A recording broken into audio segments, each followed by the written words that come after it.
اکمل کا جب ذکر آتا ہے تو ہم کافی خوش ہوتے ہیں کیونکہ اکمل ماشاءاللہ ہماری ٹیم کے شرارتی ممبر ہیں، انرجیٹک ہیں، ینگ ہیں، اور سیلز کی دنیا میں ہمیشہ ایسے لوگوں کو میں ویلکم کرتا ہوں جو ملٹی ٹیلنٹڈ ہوتے ہیں، نوٹی بیہیویئر کے ساتھ آتے ہیں۔ اکمل ندیم کی میں بات کروں تو اکمل ندیم ہمارا ایک شائننگ سٹار ہے۔ ٹیکسٹائل انڈسٹری سے اس نے موو کیا پراپرٹی کی فیلڈ میں۔ ہی ایک ریئلٹر کی جو ہے وہ میرے خیال میں سب سے بڑی اسٹرینتھ ہوتی ہے کہ اس کے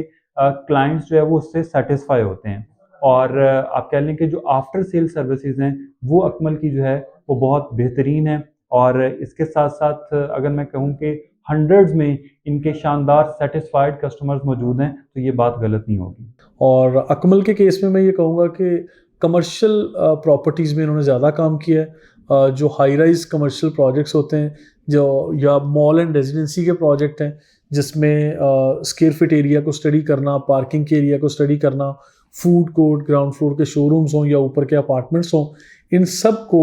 اچھے طریقے سے اسٹڈی کرنے کے بعد ہمارے لوکل اور اوورسیز کسٹمرز کو ماشاءاللہ سے محمد اکمل بہت اچھے طریقے سے گائیڈ کر۔ السلام علیکم، میرا نام اکمل ندیم ہے اور میں پچھلے 3 سال سے پاکستان پراپرٹی لیڈر کے پلیٹ فارم پہ ریئل اسٹیٹ کنسلٹنٹ کی سروسز پرووائڈ کر رہا ہوں۔ جی ہاں، بحریہ ٹاؤن کراچی کے اندر آنا اور ریئل اسٹیٹ جوائن کرنا میرا کوئی ارادہ نہیں تھا، اور میں ایکسیڈنٹلی ریئل اسٹیٹ میں نے جوائن کی، اور اس سے پہلے میرا جو تعلق ہے وہ بورے والا سے ہے، اور میں وہاں پر ٹیکسٹائل جاب لاہور میں نے کوئی 3-4 سال کا عرصہ گزارا ہے انڈسٹری کے اندر۔ اور اس کے بعد عاصم نذیر کا میں ذکر کروں گا کہ جنہوں نے مجھے یہاں پہ انوائٹ کیا، اور اس کے بعد رانا عدنان مدثر جو ہماری کمپنی کے پاکستان پراپرٹی لیڈر کے چیئرمین ہیں، انہوں نے مجھے ڈے 1 سے لے کے آج تک مجھے بہت سارے کرائسس سے جب میں گزرا یا مجھے بہت سارے مشکلات کا سامنا کرنا پڑا، تو انہوں نے مجھے ایک چھوٹے بچے کی طرح فنگر پکڑ کے چلنا سکھایا، اور ریئل اسٹیٹ مارکیٹ کے اندر کیسے سروائیو کرنا ہے انہوں نے مجھے سکھایا۔ میں شکر گزار ہوں پوری پی ایل ٹیم کا، جنہوں نے مجھے ایچ اینڈ ایوری تھنگ مطلب چھوٹے بچوں کی طرح سکھایا، اور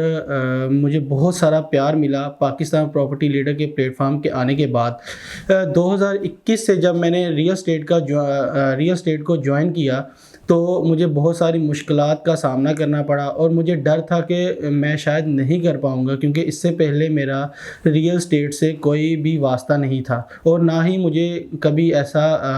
فیل ہوا، یا کبھی وہ کہتے ہیں نا کہ آپ کے وہم و گمان میں بھی نہ ہو کہ میں کبھی ریئل اسٹیٹ جوائن کروں گا یا میں کبھی کراچی جا کے وہاں کی مارکیٹ کا حصہ بنوں گا۔ لیکن اللہ تعالیٰ کے وہ کہتے ہیں کہ آپ کے خواب بڑے ہیں تو اللہ تعالیٰ خود بخود آسانیاں بناتے چلے جاتے ہیں، اور آپ اپنی منزل کے قریب ہوتے چلے جاتے ہیں۔ تو اسی طرح ناظرین،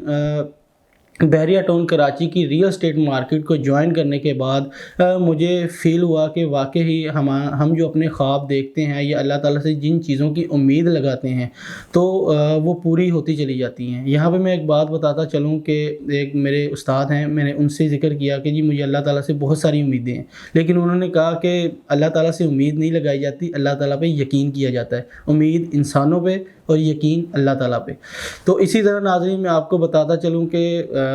الحمدللہ اللہ کا شکر ہے کہ آج میرے بحریہ ٹاؤن کراچی کے اندر 100+ کلائنٹ ہیں، لیکن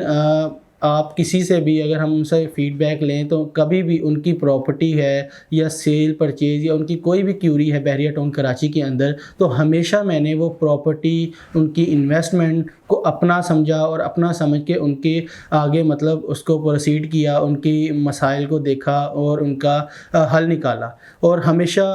وہ کہتے ہیں نا جی کہ آپ کی نیت صاف ہے، نیتوں کو مرادیں ہوتی ہیں۔ تو اسی طرح ناظرین میں آپ بتاتا چلوں کہ جب آپ کی نیت صاف ہے، آپ ریئل اسٹیٹ مارکیٹ کے اندر نہیں، کوئی بھی انڈسٹری کے اندر یا کوئی بھی شعبہ آپ چنتے ہیں یا کوئی بھی بزنس پرپز آپ اس میں پہلا قدم رکھتے ہیں، تو اللہ تعالیٰ آپ کو آسانیاں اور دروازے کھولتا چلا جاتا ہے جب آپ کی نیت صاف ہے۔ وہ اپنی بوٹی کے لیے دوسرے کا بکرا حلال کرنے والی بات جب آتی ہے یا آپ صرف اپنے بارے میں سوچتے ہیں تو کبھی بھی آپ کامیاب نہیں ہو سکتے۔ تو آپ سمجھ لیں کہ جب ہم اپنے بارے میں سوچتے ہیں یا دوسروں کے بارے میں نہیں سوچتے یا نیگیٹیوٹی ہمارے مائنڈ میں سرایت کرتی ہے تو ہم اس ٹائم ہمارا زوال شروع ہو جاتا ہے. تو اسی طرح میں آج بتانا چاہوں گا کہ جب میں اس سے پہلے ریئل اسٹیٹ جوائن کرنے سے پہلے ٹیکسٹائل میں تھا، میرے خواب یا میں نے سوچنا کہ کار میں کر پاؤں گا یا میں اپنی فیملی کو سپورٹ کر پاؤں گا، لیکن الحمدللہ آج میں اس مقام پہ کھڑا ہوں کہ الحمدللہ میرے کلائنٹس اور سینکڑوں کی تعداد میں میرے کلائنٹس ہیں جو کہ مجھ سے سیٹسفائی ہیں. اور اسی طرح میں یہ کہوں گا کہ اللہ تعالیٰ کی دین کو کبھی اپنی چالاکیاں مت سمجھیں. جب اللہ تعالیٰ ہمیں عطا کرتے ہیں تو ہم اسے اپنی چالاکیاں سمجھتے ہیں، یا جب ہمیں کوئی چیز نہیں ملتی تو ہم مایوس ہو کے کہتے ہیں کہ اللہ تعالیٰ نے ہمیں اس چیز سے نہیں نوازا یا یہ چیز ہمیں نہیں ملی. تو میں آپ سے ہمیشہ